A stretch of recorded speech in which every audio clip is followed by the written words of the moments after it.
राहु के दोस्त माने जाते हैं बुध और शुक्र। Very good. अगर कुंडली में राहु शुक्र या बुध के नक्षत्र में हो तब फिर इस महादशा का फल कैसा होगा? भोग की प्रवृत्ति को बल मिलेगा। ओके। आप देखिए क्यों माने जाते हैं मित्र, हमें हमेशा ये सोचना चाहिए जब कभी ये शब्द आता है ये इसके मित्र है, ये इसके शत्रु हैं। शुक्र कहता है भोग विलास, इसको अटेन करके इसको भोगने के बाद स्पिरिचुअलिटी की तरफ जाओ।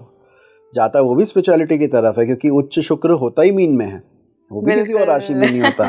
लेकिन वो कहता है भैया पहले सब देख लिया, पता है इसमें क्या है, ये नशा कैसा है, वो सब एंजॉय कर रखा है, अब वो 900 चूहे खा के बिल्ली हज पे चली, वो वाली बात हो जाती है। और राहु कहता है हाँ यार भोग में है इंटरेस्ट तो करना चाहिए। तो पहले तो ये कि राहु का वो रोल आ जाता है। मरकरी मैंने थोड़ी देर पहले भी कहा, विट और वो ग्रास्पिंग पावर, मार्केटिंग स्किल, वही राहु का भी रोल है। तो जब आप कहते हैं कि राहु अगर इनकी राशियों में हो, इनके नक्षत्रों में हो तो क्या होगा, तो ये ट्रेट बढ़ जाएगा। तो अगर आप कहते हैं कि राहु बुध के राशि में है तो मैं कहूँगा अब ये ज़्यादा मार्केटिंग और ये जो इंटरेक्ट कैसे करना है, कम्युनिकेशन स्किल में उसको कोई बीट नहीं कर सकता। सिर्फ एक शर्त है कि वो बुध अच्छा होना चाहिए। आप सोचिए आप किसी के घर में जाते हैं, घर का मालिक अगर कमज़ोर है तो फिर आप उस घर की जो सामान है या जो उस घर की ट्रेड्स है उसको ज़्यादा एब्जॉर्ब नहीं कर पाते क्योंकि वो वीक है। घर का मालिक अगर बली है तो उस घर के ट्रेड आप ज़्यादा ले पाएंगे। तो एक बली बुध के घर में बैठा राहु आपकी बहुत बलवान है, आपकी कम्युनिकेशन स्किल को बहुत ज़्यादा इंप्रूव कर देगा। आप कहोगे बंदा ये क्या है, इसको सब कुछ समझ में आ जाता है, ग्रास्पिंग पावर अच्छी हो जाएगी। और उसकी महादशा में कैसा फल देगा? बहुत अच्छा देगा, ये ट्रेड बढ़ जाएंगे, ये ट्रेड बढ़ जाएंगे। वही वीनस की राशि में हुआ तो भोग में प्रवृत्ति बढ़ जाएगी। लिब्रा में बैठा है, टॉरस में बैठा है, तो आप कहेंगे कि इसको एंजॉय करना है, इसको हमें बढ़ा के देखना है। तो ये दोनों नक्षत्रों के अंदर, दोनों राशियों के अंदर ट्रेड डिफर करते हैं, लेकिन मित्र है तो फायदा दोनों में। अच्छा सर, एक लाइन हमेशा बोली जाती है कि इस चीज की प्रवृत्ति बढ़ जाएगी, तो एक ग्रह का इफेक्ट होता है कि वो लालसा बढ़ा रहा है उस सेक्टर के प्रति। एक ट्रेट होता है कि लालसा तो बढ़ रही है लेकिन पूरा भी करा रहा है। ये कब होता है राहु के उसमें? इंटेंशन और एक्शन दो अलग अलग चीजें। हम कहते हैं गरीब बाप भी अपनी बेटी की शादी बहुत अच्छी करना चाहता है, चाहता तो सभी है, लालसा तो है, लेकिन कर नहीं पा रहा है।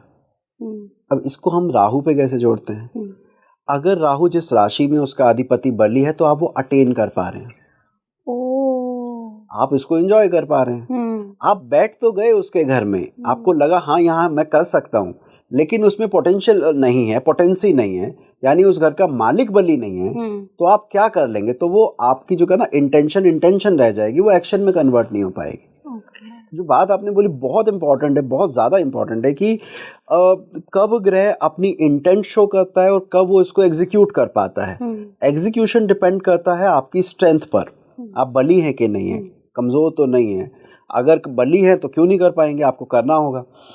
इंटेंट तो आप जहाँ बैठ गए वैसे इंटेंट हो जाएगी, उसमें क्या फ़र्क पड़ता है। राइट। आखिर में सर, अगर किसी की राहु की महादशा स्टार्ट होने वाली हो, आप किसी भी ऑनलाइन ऐप से चेक कर सकते हैं कि आपकी स्टार्ट होने वाली है या नहीं, उनके लिए क्या एडवाइस होगी आपको? पहले तो ये कि राहु की महादशा स्टार्ट होने के बाद जो भी अटेन करे उसको स्टेबल करने की प्रयास करें। मतलब जो भी नेम फेम जो भी आप कर रहे हैं, अगर मिल भी जाए, रातों रात मिल जाए, बाप दादा की प्रॉपर्टी मिल जाए, कोई लॉटरी निकल जाए, कोई स्टॉक में आप कमा लें, कोशिश करें कि उसको रियल एसेट्स में कन्वर्ट कर पाएं। चाहे वो ज्वेलरी हो, चाहे वो गोल्ड हो, अपना रियल एस्टेट हो, या जो भी इस तरह की चीज़। एक दूसरा, अपने आप को किसी जड़ चीज़ से बांधे नहीं। जड़ चीज़ से बांधने का मतलब क्या है कि सर मैं अपने घर से निकलना पसंद नहीं करता, मैं चाहता हूँ सब कुछ यहीं हो जाए। मैं अपने शहर से निकलना पसंद नहीं करता, मेरे शहर में ही काम आ जाए। हम कहते नहीं, अगर परमात्मा मौका दे रहा है कि इसको छोड़ना है तो आप अपने आप को इन्वॉल्व उस जड़ चीज़ में मत कीजिए, फ्री होके रहिए। राहु विदेश का भी कारक है, राहु मलेच्छ लोगों का भी कारक है। मलेच्छ वो होते हैं जो अपनी कम्युनिटी के ना हो।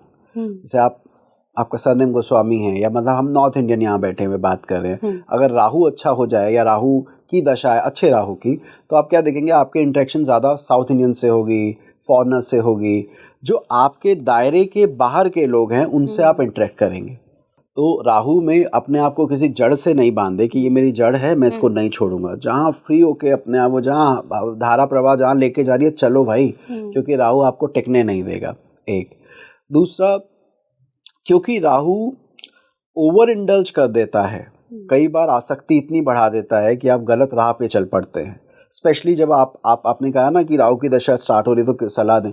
मैं कहूँगा जब किसी बालक की, यानी 15-16 साल में राहु की दशा आ जाए, 15 साल की अगर एज है, तो प्रयास कीजिए कि उसके आसपास से राहु के जितने गैजेट और चीज़ें हैं उसको लिमिट करें। आज के टाइम में ये पॉसिबल ही नहीं है कि आप किसी से फ़ोन, वाईफाई और ये राहु की चीज़ें ले सको। मैंने कहा, पहले कहता था, आज से 10 साल पहले क्या होता था, पेरेंट्स कर लेते थे, सर नहीं दिलाएंगे, सर ले लेंगे। अब कहते हैं कि सर क्लासेस ही उस पर है, पोस्ट कोविड तो यही है ना, आपकी क्लासेस ही उस पर हो रही है, ऑनलाइन है सारी चीज़ें, अब कैसे ले लें।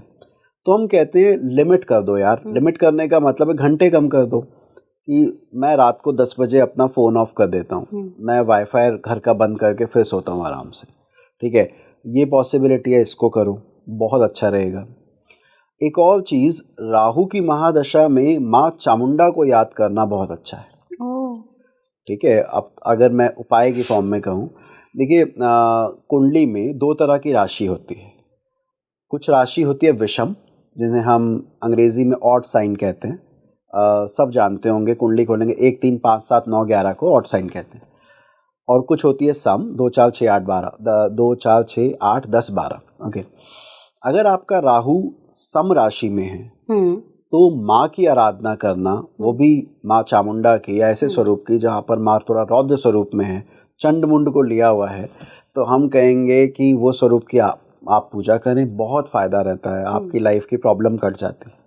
ऐसे ही एक स्तोत्र होता है अर्गला स्तोत्र, दुर्गा सप्तशती में, रूपम देहि जयम देहि यशो देहि दिशो जहि। आप कह रहे हैं कि भैया मेरा रूप प्रिजर्व रहे, मेरी जय प्रिजर्व रहे। राइट। हम यही कह रहे हैं कि जय मिल जाएगी, वो दिखता है राहु में, सस्टेन करना मुश्किल है। तो हम माँ को कह रहे हैं कि भैया माँ ये मेंटेन रखो, एटलीस्ट नवरात्रों में ही सही, इसका पाठ रेगुलर करें।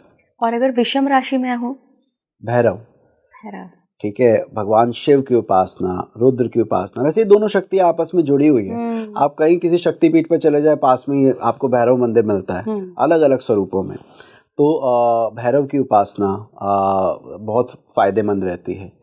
हाँ, नशे से बचना चाहिए। हम लोग क्या करते हैं, भैरव की उपासना की बात कर रहे हैं, कुछ लोग भैरव के साथ जुड़कर फिर वो नशे, हाँ, तो वो हम वो नहीं रेकमेंड करें, करना ही नहीं चाहिए। तो वो आप उनकी साधना करें तो उससे फ़ायदा रहता है।